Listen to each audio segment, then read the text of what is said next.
Welcome to the Tipping Point Show. I'm Jimmy Evans. I have joining me on the program today Bill Salus. He's an end times expert, an author of many books, documentaries. Bill is joining us today to talk about the future wars. He was with me a couple of months ago talking about his new book, The Future War Prophecies. Well, what we've seen now is those wars have begun. And so we're going to be talking today about Psalm 83 war, which we're seeing the beginnings of right now, all the different wars prophesied to happen in the relatively near future before the tribulation. Bill is going to be talking about all of that. We're going to be talking about the tribulation, everything that's going to be happening prophetically, especially as it relates to Israel and the wars that are going on right now. Stay tuned. This is an exciting show.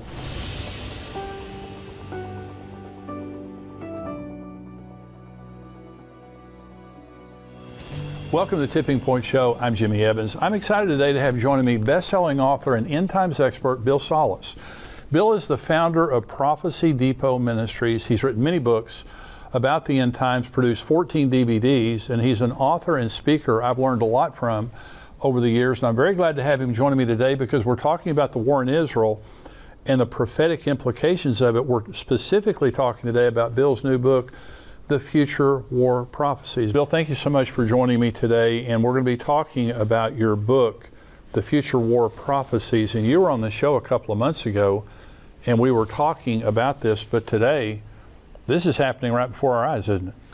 It really is. We had talked about the prophecies that we thought would be coming fairly soon. Now we think they're coming even sooner now in light of what's going on in the Gaza, like Psalm 83, the Arab-Israeli conflict, Isaiah 17, the destruction of Damascus, probably even Jeremiah chapter 49, dealing with the disaster in Elam. On a modern-day map, you would have Elam, which hugs the Persian Gulf, and you have Persia, which is the other portion of Iran. So we're looking at prophecies written several thousand years ago that are stage setting and about to unfold, in my estimation, Jim. And you talk about God's peace plan. And I want you to go through this because we're going to talk about the Psalm 83 war, which really is unfolding right now. And you wrote a book on that back in 2013, 2014? I did, absolutely. Psalm 83, The Missing Prophecy Revealed, How Israel Becomes the Next Mideast Superpower. And we're going to talk about that war that is really happening right now. Let's talk about God's peace plan. Now, related to the Mideast peace, the Biden administration, I'm thankful for the military support the United States is giving Israel. This war probably would have been escalated beforehand without all the military presence of the United States. However, the Biden administration is pushing hard for a two-state solution. So why is that important? Right. Well, he's following the same failed footsteps of his predecessor. Clinton, of course, tried to do it in 2000 at the Camp David summit with Ehud Barak, the then Prime Minister of Israel, and Yasser Arafat. Of course, Yasser Arafat walked out when so much was offered, but he didn't accept it. And then, of course, George Bush tried the same thing in 2005, and even Obama with John Kerry in 2014. Matter of fact, I introduced this peace plan that we're going to talk about in Jeremiah chapter 12 at that time in April of 2014 on the Daystar program with Marcus and Joni, and she'd asked me because there was negotiations going on with John Kerry and Mahmoud Abbas for the Palestinians, and Netanyahu, of course. And she said, what would I tell John Kerry in light of what's going on? And this was, of course, after that show that those peace talks fell apart like 2 weeks later, as I anticipated they would. So what we talk about here in the next moments are going to be what God had planned for the Middle East peace plan, knowing of all the conflicts that were inevitable to happen, foreknowing what was forthcoming.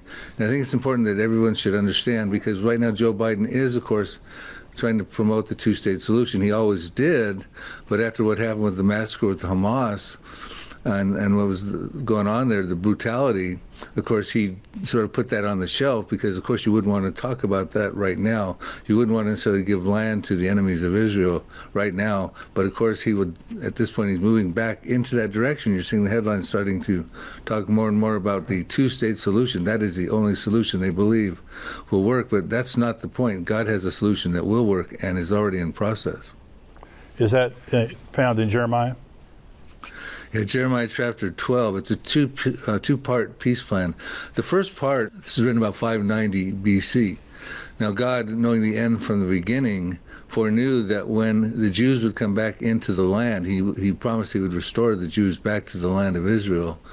1,878 years elapsed from 70 AD to 1948 AD. But in that period of time, God knew that when the Jews came back into the land, there would be a problem. Because what he had witnessed firsthand, the ancient hatred that stemmed way back at the time of Abraham, when it went back with Hagar versus Sarah, the mothers, they had a conflict together. You had Ishmael versus Isaac, the sons had a conflict. This ancient hatred started to develop, the grandsons. You had Esau versus Jacob. Then you had the cousins, the Moab and Ammon, which would be modern-day Jordan, and the Hebrews, even the grandson, Amalek, against the Hebrews. God witnessed that ancient hatred that continued to be incubated throughout the Middle East from time immemorial. And he knew that it would be alive and well when the Jews came back into the land with his foreknowledge.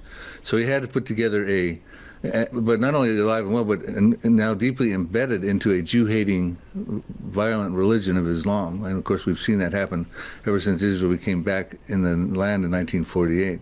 So he knew that was going to be the case, but he's a very compassionate God, Jimmy. And you're going to see in his plan here, he's so long-suffering that he wishes, of course, none would perish. That's why he sent his son, Jesus Christ, even those who were worshiping the false god of Allah. And we're going to read about his compassion for them.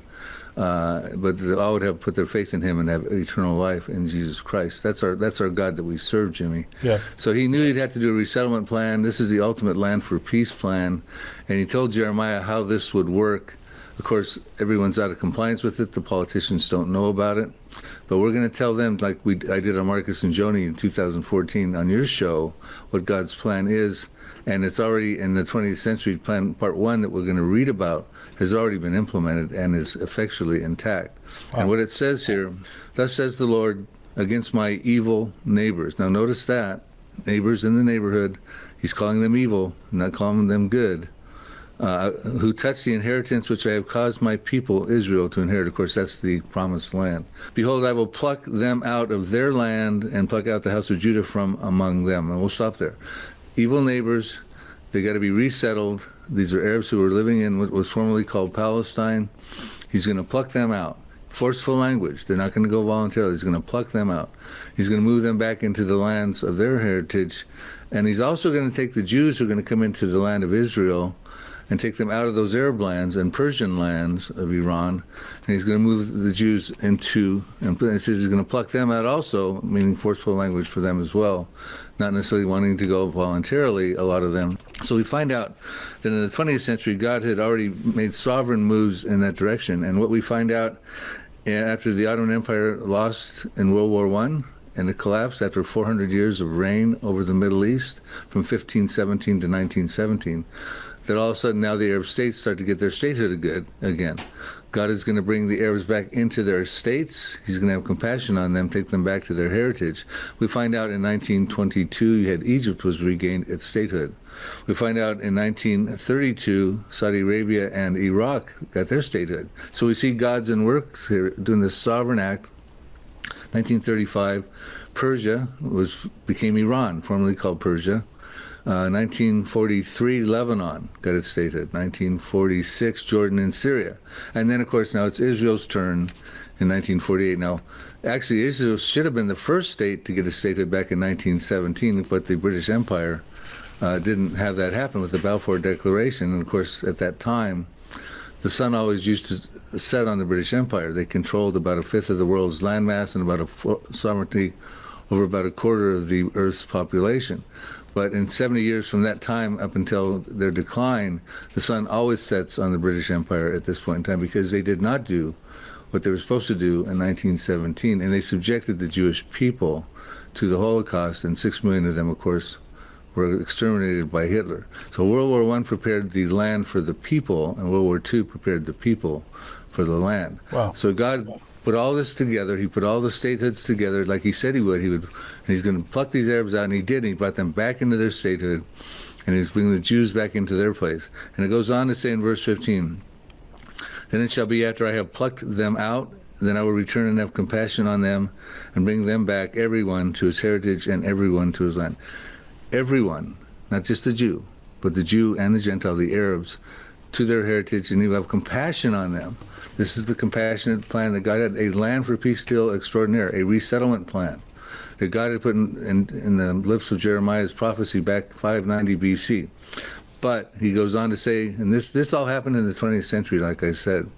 In the 21st century, now here's what we've got in store, what's forthcoming at this point in time. The only thing God asked after giving them their statehood was inscribed in Jeremiah 12, verses 15 and 16. And it says, and it shall be that if they will learn carefully the ways of my people, speaking about the evil neighbors, to swear by my name, not Allah, not the false God, but Jehovah, as the Lord lives, as they taught my people to swear by Baal, the false god, during Jeremiah's time, Baal, the Jews were worshiping Baal, and they were actually sacrificing their children to this false god, Baal. So God says, if you will worship my name, like you taught my children back at Jeremiah's time to worship Baal, then they shall be established in the midst of my people. So the plan was to establish the Arabs in the midst of the Jewish people, let them have their heritage lands, have compassion on them, have their statehood. All God asked after he set all that up in the 20th century was that they would worship him. And I think that was a fair request after all he's done for them. But they don't. They're not worshiping him. They're worshiping not the one true God of Jehovah, but they're worshiping the false God of Allah. And that's a violent thing they're doing to the Jewish people, as we see. He goes on to say this, and I'll conclude. But if they do not obey, I will utterly pluck up and destroy that nation, says the Lord. Utter destruction of nations, Jimmy. And that's where you get into the Psalm 83 and the Israeli Defense Forces existing in fulfillment of Bible prophecy to fight off the Arabs. And we see them going to task right now in the Gaza, Jimmy. Who are the evil neighbors that Jeremiah's talking about? We have to look at the roundabout in the neighborhood there. You have, and they're all identified in Psalm 83. They got their statehood we talked about. You have Lebanon to the north, listed as Tyre or Gebal in Psalm 83 verses 6 through 8. And that's, of course, where the Hezbollah are. Right. And it says in Psalm 83, it says that the inhabitants of Tyre, in other words, a habitation condition. And if you sort of research the word, it looks like it could be a state within a state, inhabiting. And of course, Hezbollah is a state within a state that was set up, a proxy group set up by Iran. So I would probably put Hezbollah is in there as part of the evil neighbors, but Lebanon is involved. And there you have Syria, where of course Bashar al-Assad is a proxy of Iran as well, and he used chemical weapons over 300 times in the Syrian revolution. He's a threat to Israel. You also have Iraq. You have Jordan, fragile peace treaty with Jordan right now, but I can show prophecies, and I do in the Future War book and the Psalm 83 book, that Jordan's peace treaty will be voided out and there'll be a war. Egypt, I believe, would be in there. You have the Palestinians identified in Psalm 83 verse 6 as the tents of Edom. The Edomites have ethnical representation into the Palestinians today. The Edomites were fathered by Esau, who's the twin brother of Jacob. Jacob later became called Israel. But Esau fathered the Edomites, and we're told in Psalm 83 verse 6 that there'll be the tents of Edom. They're listed first as if it's their plight that's being bannered by the 10-member Psalm 83 Confederacy.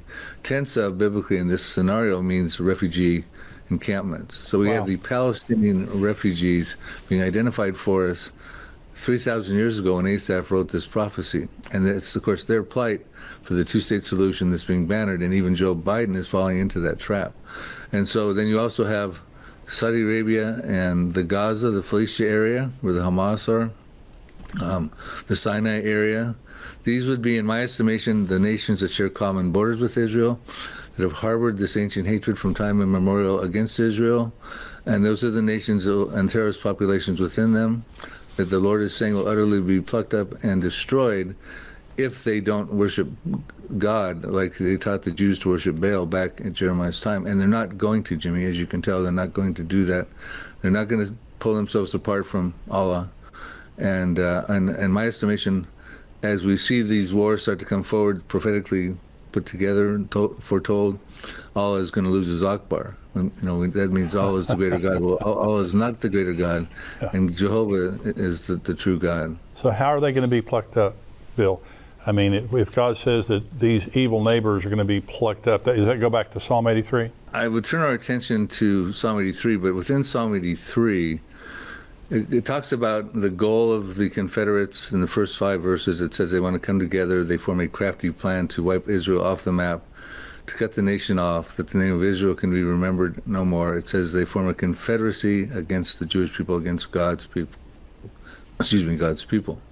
Then it goes on in Psalm 83 verses 6 through 8 and identifies who they are, which we just did, the evil neighbors that got their states, that are not worshiping God as they're supposed to. They're out of compliance with God's peace plan. They will utterly be plucked up and destroyed. Then Asaph goes on through verses 9 through 18 to conclude the psalm and petitions to God how he would encourage him to respond to this belligerent Confederate attempt to wipe Israel off the map. And we see that the peripheral prophecies that we can get into that talk about the Israeli Defense Forces fighting off these evil neighbors, destroying these populations in these countries, like for instance Isaiah 17. Damascus will cease from being a city, it will be a ruinous heap, it'll be reduced to rubble. Jeremiah 49 verses 2. There'll be alarm of war in Rabbah of the Ammonites, that's Ammon Jordan. And it shall be a desolate mound, and Israel shall take possession of his inheritance, which is the promised land. So the Israeli Defense Forces are in a number of peripheral prophecies that would be a direct response to Asaph's petition as to how to empower the Israeli Defense Forces to win the wars and destroy those enemies of Israel. And I can get into the examples he used, but I don't think that's necessary at this point of the show, because I want to draw our attention to Zechariah chapter 12, verses 2, which says the time is coming when these evil neighbors will make a final siege on Judah and Jerusalem. It says, behold, I will make Jerusalem a cup of trembling or dizziness or intoxication in some translations unto all the people round about, the evil neighbors, when they try to lay siege on both against Judah and Jerusalem.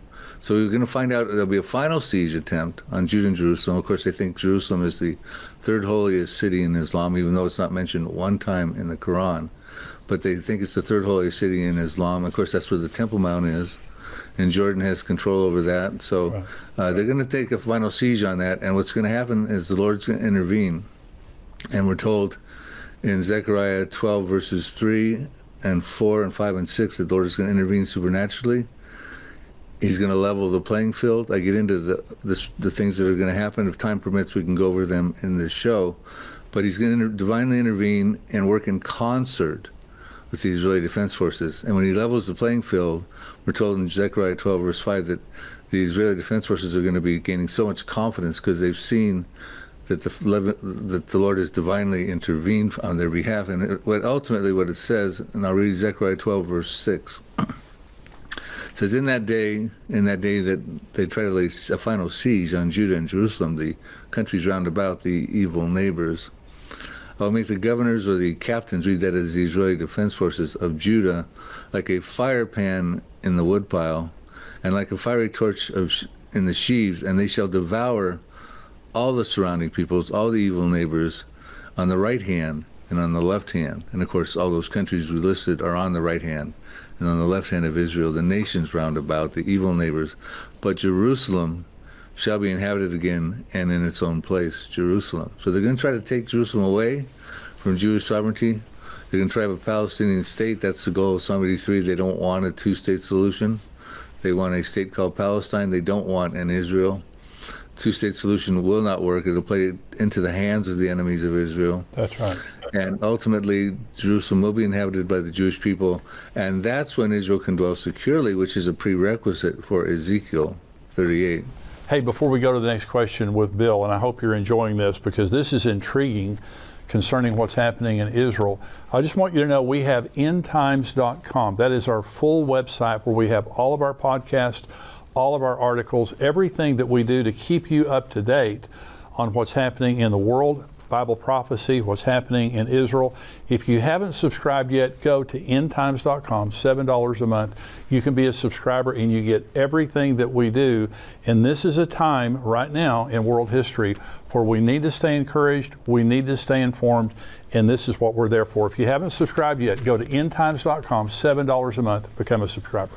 So do you think, and I want to put on the screen because you were talking about prophecies involving the Israeli Defense Forces, and we don't have to go through all of these specifically, but we're going to put on the screen here, there's Israeli Defense Forces versus Iran, that's Jeremiah 49, versus Syria, Isaiah 17, Jeremiah 49 versus Hamas, Zephaniah 2:4, Ezekiel, then Psalms 83, Palestinians, Hezbollah, Jordan, Egypt, Saudi Arabia, and the hostile neighbors. And so all of these prophecies are there, which you see conflict with many of them right now with the IDF, and the ones that aren't in conflict today are rattling the sword, including Jordan. Jordan's disposition toward Israel has changed dramatically in the last 3 weeks. And so they did have kind of a pseudo peace, but now they've changed their disposition a lot. So this is all prophesied. So Bill, let me ask you this question, and I want to talk about the tribulation and pre-tribulation prophecies. So you believe that what we're witnessing right now is the beginning of the Psalm 83 war? I think there's three things I'm watching pretty closely, Jimmy. I think they will ultimately culminate in the utter destruction of those nations that are out of compliance with God's peace plan in Jeremiah chapter 12. And I think the sequence of events, and I could have this off, but I think it's going to be involving a war with Syria and a war with Iran. Iran, of course, will call on their proxies, Hezbollah. They've already got Hamas into the fray, of course. Right. Syria and the Houthis, of course, have also lobbed a missile at Israel at this point. Shiite militias in Iraq. The Jeremiah chapter 49 prophecy of Elam talks about a disaster on the west coast of Iran, written in 596 BC by Jeremiah.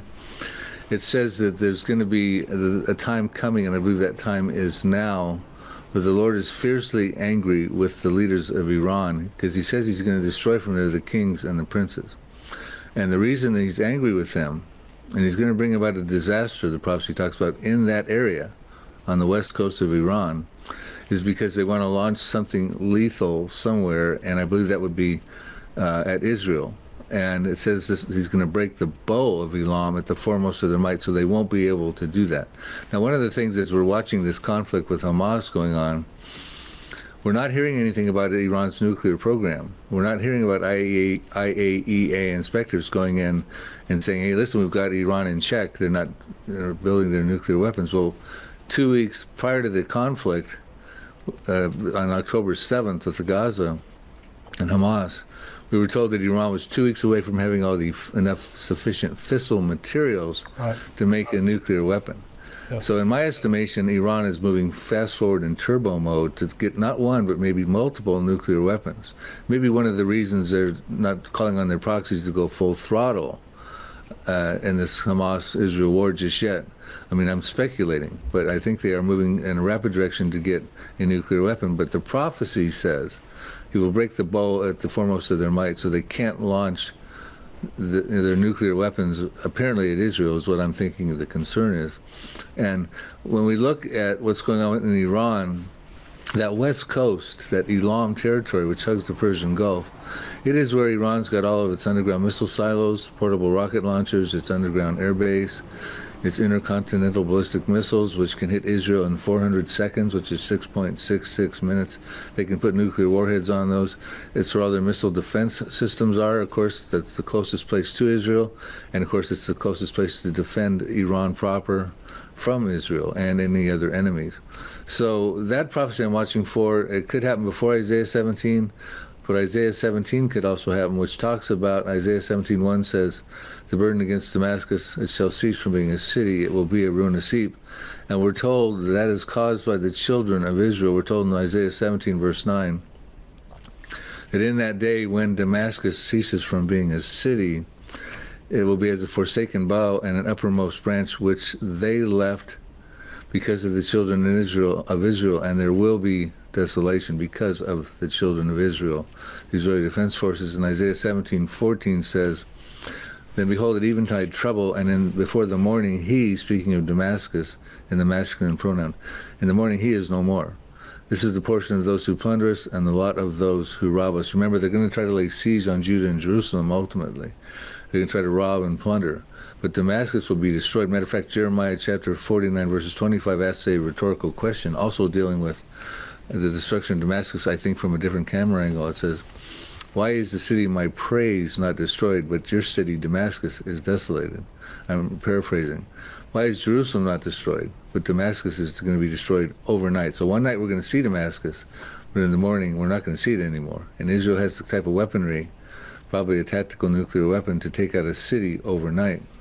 And they have to be careful where they launch it at the burst altitude so that they don't bring up the mushroom clouds with all the contaminated particles, but they know what burst altitude to launch a tactical nuclear weapon. To take out a city would not have that debris and the wind patterns blow it back into Tel Aviv and that sort of thing.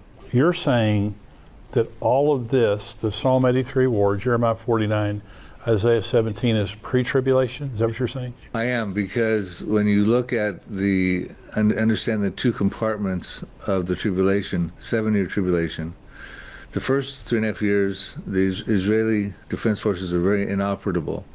They feel that they're in a peaceful mode because of Daniel 9:27 and Isaiah 28:15 talks about a covenant that gets confirmed by the Antichrist with Israel and the many. Isaiah says the many is death and Sheol. So in some of my books I put a face on who that is, but the point is they get a covenant. It's a 7-year covenant. Daniel 9:27 talks about it as well.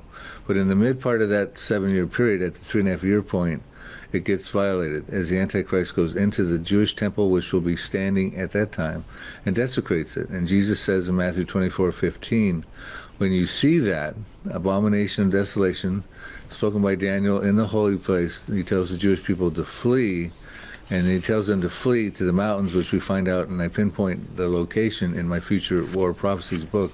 The location is in southern Jordan of the Petra area. So in the first half, they're not fighting anybody because they're living in peace. Matter of fact, they're so complacent they can't even stop the Antichrist from going into the temple and desecrating it at the mid part of the trib. So they're not fighting. The Israeli Defense Forces is inoperable in the first half. In the second half, they're inoperable because they're fleeing for their lives because the Antichrist is going to come out of the temple. He's trying to commit genocide of the Jews, and according to Zechariah 13:8, 2/3 of the Jewish people in the land will be cut off. But Zechariah 13:9 says, but 1/3, a faithful remnant, will come through that tribulational period, and they'll call for Jesus Christ to return at the second coming. They say, blessed is he who comes in the name of the Lord, fulfilling Matthew 23. And he will come for them, and he will rescue them, and he will destroy the Antichrist and his armies at that point in time.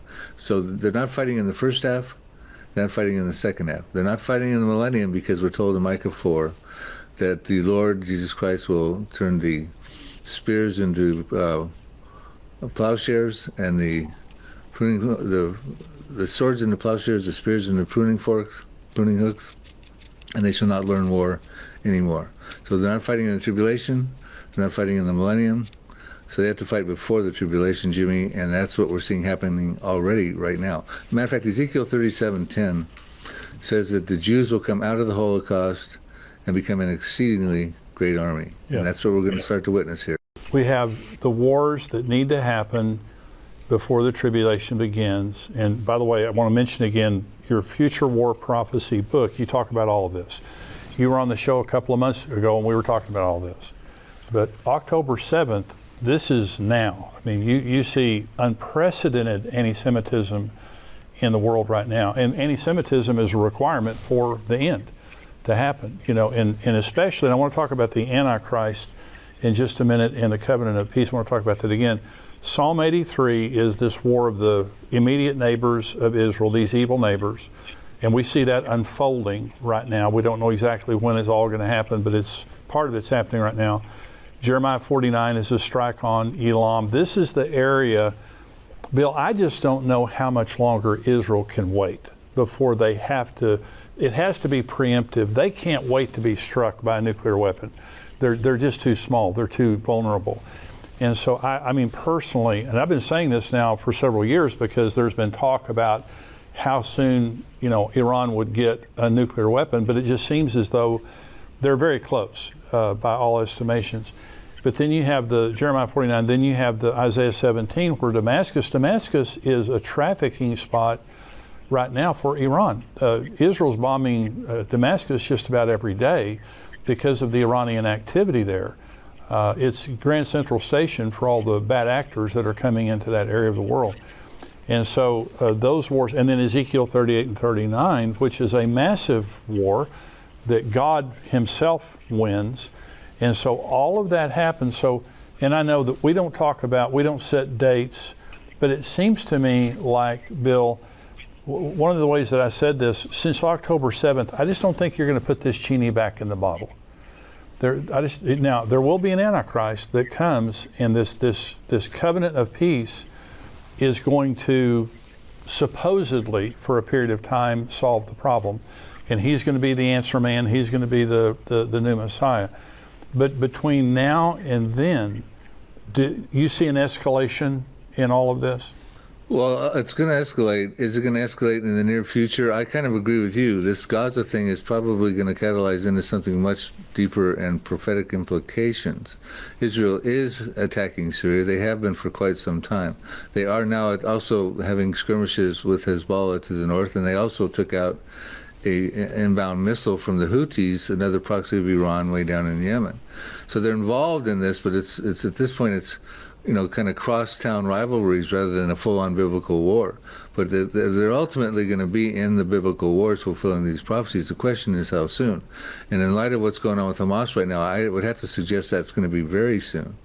And I don't think, like you said, the Pandora's box has been opened. You can't put that genie back in the bottle. They're talking about a ceasefire. The world's clamoring for a ceasefire in the Gaza. More, they need humanitarian aid. And Egypt's coming out saying, we don't want any of these refugees. That'll be a declaration of war. That was General Sisi said that.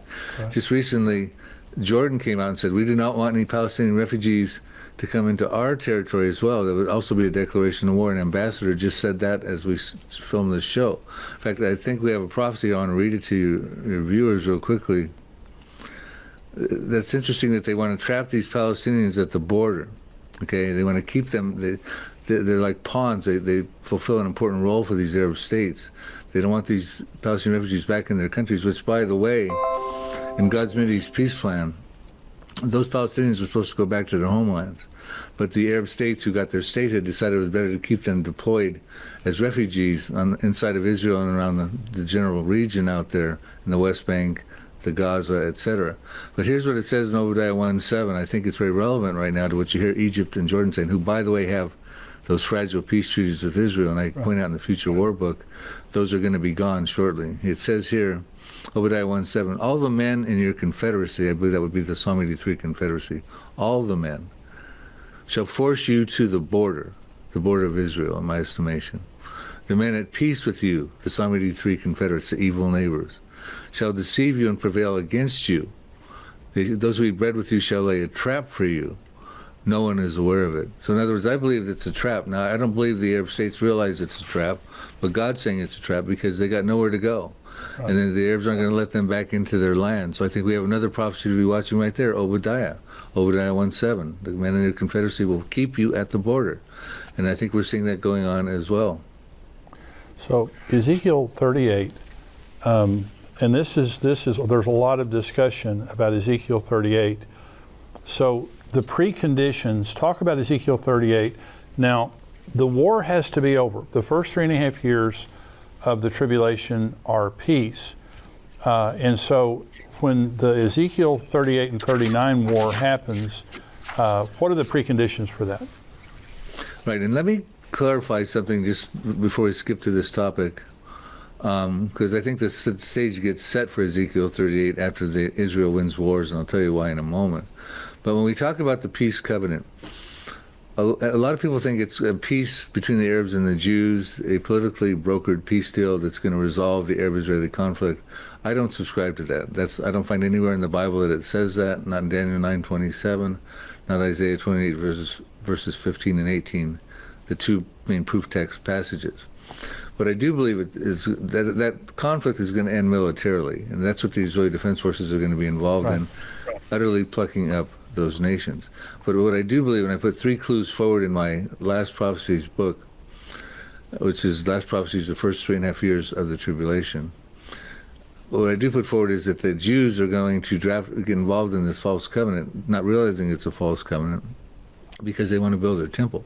It's going to facilitate their ability to build their temple. I put 3 clues forward as to why that's the case. I'll give you just a couple of them real quickly. One of them we're told in Revelation chapter 11, verses 1 through 4 or 5 in there. The first half of the tribulation, the first thing that John's doing, representing the Jewish people, is he's measuring the inner court and the outer court. He said, well, don't measure the outer court, that's for the Gentiles, but measure the inner court and those that worship there. So he's measuring a temple, which would be the case. You do that immediately if you have the ability to do that once the covenant has been confirmed. Also, Isaiah 28, verses 16 and 17. Isaiah 28:15 talks about the covenant. It says, you'll make a covenant with death, you'll be in agreement with Sheol, so that when the overflowing scourge passes through, whatever that's going to be, and I put a face on that in my books, it will not come over you. You may sign on this in lies and falsehood. In other words, it's politically expedient for the Jews to sign this covenant so they can build their temple. They want to build their temple because they think that will hasten the coming of the Messiah, because they don't realize Jesus already came as the Messiah. They think it's going to bring the Messiah, and he's going to take care of that overflowing scourge and usher them into the Messianic kingdom. There's a clue. It goes on to say, Isaiah says in 28:16-17, I'm paraphrasing, he says, don't be hasty with this covenant. He says, you think you're going to build the temple, the measuring rod, the cornerstone. He starts listing all the things that would be an ingredient to build a temple. He says, don't be hasty, because he's telling them the Messiah's already come, and the chief cornerstone, the sure foundation, all those things in the New Testament that talked about Jesus Christ. He's telling them those things have already come. So I think it's another reason why he's saying, don't your temple's not sanctioned. And I think that's another clue why that's what the true content of the false covenant is. Wow. And so the peace, obviously, Ezekiel 38 talks about when they're regathered, they're going to be living in peace, unwalled villages, when they're attacked by the Gog-Magog coalition. So the Psalm 83 war obviously has to be over by then, is that correct? There are preconditions, and unless these preconditions are met, Ezekiel 38 can't happen. And Israel has to be brought back into the land, regathered. This is Ezekiel 38, 7 through 12. Regathered from the nations, check mark, that's going on. In the latter years, check mark, we're in the latter years. Brought back from the sword of persecution, check mark. Into a land that had long been desolate, check mark. Those things are there, but those aren't the only preconditions. They must be a peaceful people dwelling tranquilly, living in a land of unwalled villages. They must be dwelling securely without walls, bars, or gates. They must have silver and gold and acquired livestock and goods, and possessing great plunder and booty, because that's, of course, the motive of Russia's coalition of Ezekiel 38. Right. Unlike Psalm 83, they want to take the land of pastures of God for possession. Psalm 83, verse 12, Russia's coalition, separate coalition. Following Psalm 83, they want to take the prosperity of Israel, their livelihood, their plunder, and their booty. Now, Ezekiel 38 can't happen just yet because Israel's not dwelling peacefully.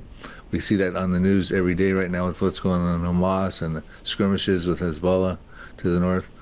They're not dwelling without walls, bars, nor gates. They've got a 403-mile wall coursing through the center of Israel proper, effectively keeping Palestinian terror outside from Israel proper.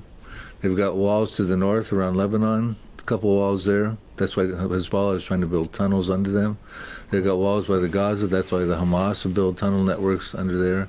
They've got walls down by the Sinai in Egypt. They've got walls even around Jordan. Matter of fact, Netanyahu recently touted he's going to fortify that wall even more around Jordan because they want to keep weapons smuggling that's coming through Jordan away from the West Bank. Matter of fact, Israel's the most fenced-in and fortified country in the world. Wow. And so they're not dwelling without walls, bars, nor gates. Matter of fact, they have to be dwelling securely also. He mentions that 2 times, and the Hebrew words are yeshav v'tak. He mentions it twice. And it's not a security that's politically brokered. It's a security in his context because you've defeated your enemies and now you can dwell securely. Now you can tear down the walls, the security checkpoints and things like that. And so we ask ourselves, well, when is Israel going to dwell securely? And I'm going to take the liberty to tell you in Ezekiel 28, 10 chapters earlier, he tells us exactly when. He says, thus says the Lord God, when I have gathered the house of Israel from the peoples among whom they are scattered, we've seen that's been going on, back into the land of Israel, and hallowed in them in the sight of the Gentiles, then they will dwell in their own land, which I gave to my servant Jacob, and they will dwell safely. Yeshav v'tak, same Hebrew words. They'll build houses, they'll plant vineyards, yes, they will dwell securely, Yeshav v'tak. When I execute judgments upon all those around them who despise them, Then they shall know I'm the Lord, their God. Wow. The utter destruction of the nations that are out of compliance with God's roadmap plan that we talked about, and his peace plan that we talked about at the beginning of this show. They're going to be utterly plucked up and destroyed. Judgments will be executed upon them, because until that happens, Israel can't dwell securely and tear down the walls, bars, or gates. I love the way you explain things, Bill, because, this is such a concerning situation that's happening. Jesus said that when the end came, there would be distress of nations with perplexity, and that's what we're seeing right now. There are no answers. There's distress of nations, wars and rumors of wars, famines, earthquakes, all this stuff, pestilences. And so what we're seeing, obviously, are the birth pains. But you have studied the future wars. You know more about it than anybody that I know, honestly. You've written about it more than anybody that I know. And so you've said something several times during this show, and that is, this is the way it is now, but this is going to change. And it will. We know the future in advance. We know that Jordan and Egypt are going to change. We know Iran's disposition. We know the future wars, and you've done such a great job in your book talking about it. There's so much more in your book than we've talked about on this show today, and I want to encourage people to go online. Now, Bill, where can people find more about your ministry and get their resources from you? Oh, yes, Jimmy, thank you. I invite them to come to our website, prophecydepot.com, Prophecy Depot, like homedepot.com. We've got an online store, books and DVDs. We have all my articles. We also have connections to our YouTube site, and we have a daily news site we put called Prophecy Headlines. Keep up relative news daily, every day, what we think is prophetically relevant. So come to prophecydepot.com. I want to encourage you to go on there. And Bill, thank you so much. And I want you're a regular on the show here, but I want to have you back, especially as the situation in Israel continues, because the future wars, we're going to see these things unfolding. And as they do, people have a lot of questions, and you've got a lot of answers. And on October 7th, before October 7th, you came on this show and we were talking about the future wars, your book, and all the wars we're talking about today. The difference today is we're seeing a tectonic shift in Bible prophecy beginning on October 7th. This is something I've never seen in my lifetime. The level of anti-Semitism, the level of focus on Israel. And Israel's been a lot of the focus of world diplomacy for many years. I've never seen anything like this every day in the news, and all the nations of the world being polarized for and against Israel. And so this, again, I think, like you, this is going to continue to escalate. We'll see how soon, we'll see all the developments, but thankfully we have Bible prophecy to tell us the future in advance. Jimmy, I'd love to be on your program again. I really enjoy your show. Thank you for the invitation. Basically, I do want to also mention there are a lot of people who don't necessarily agree with what I've been saying about Psalm 83. They think it's mainly just a prayer or it's been historically fulfilled. There are others who believe the Elam prophecy was fulfilled by Nebuchadnezzar back in the Babylonian era. That some people think the Assyrians destroyed Damascus in 732 BC. But in the Future War Prophecies book, we've rebutted all those arguments. We've got appendixes and inside of the chapters explaining historical research and all the various reasons why these are legitimate future war prophecies that are yet unfulfilled. And also, Jimmy, we started the program by talking about God's compassionate peace plan. He wants none to perish. That's why he got the Arab states together for them. There are going to be remnants, like the Jewish remnant. There will be a faithful Jewish remnant. There will be remnants coming out of Iran, we're told in Jeremiah chapter 49, verses 39. Right. The Lord will restore the fortunes and bring back the captives of Elam. Why did God do this peace plan? I mean, he knew that this would be a nightmare, that Islam would be embedded the ancient hatred. Why did he even bother to make Arab statehoods? Because he loves everyone. He loves those Arabs. And he's going to have remnant from them as well. As a matter of fact, in Iran, he's doing supernatural evangelism, dreams, visions, miracles, and healings, because he wants none to perish, Jimmy. I love it. Bill, thank you so much for being with me today, and I look forward to having you back soon. God bless you. Thanks, Jimmy. Thank all of you for joining me today on the Tipping Point Show. I hope you've enjoyed it. We'll keep you up to date on what's happening in Israel. Stay tuned to endtimes.com. God bless you. Bye-bye. That was a great interview. I hope that you really enjoyed that. Hey, if you haven't subscribed to my channel yet on YouTube, go ahead and hit the subscribe button right there, and also the like button. The subscribe button means you'll get everything that we put out on YouTube. It'll come to you automatically. The like button means more people will find out about what we're doing, and you can help other people by doing that. Subscribe and like, and thank you for joining me today. We'll see you again next time. God bless you.